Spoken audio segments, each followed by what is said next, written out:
On June 6, 1944, the United States military participated in the largest multinational amphibious landing and operational military airdrop in history. This assault led to France's liberation from the German military and the eventual defeat of the Nazis.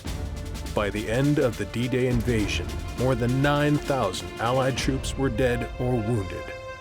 80 years later, U.S. troops remain forever indebted to World War II veterans for their selfless service and sacrifice, and proudly participate in D-Day 80.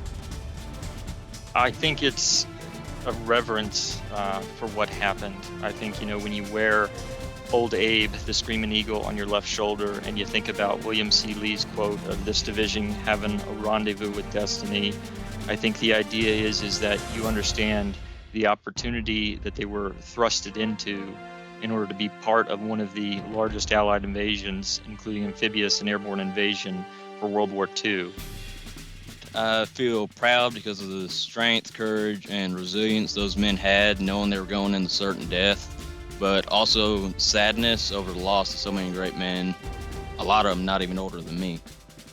And you start thinking about the individuals who served and fought in those units, and how from a very short time they were placed in extreme and immense circumstances where they had to overcome those challenges in order for that operation to be successful. Pretty much a culmination of years of fighting and preparation combined into one punch to finally break through that German line and turn the tide of the war.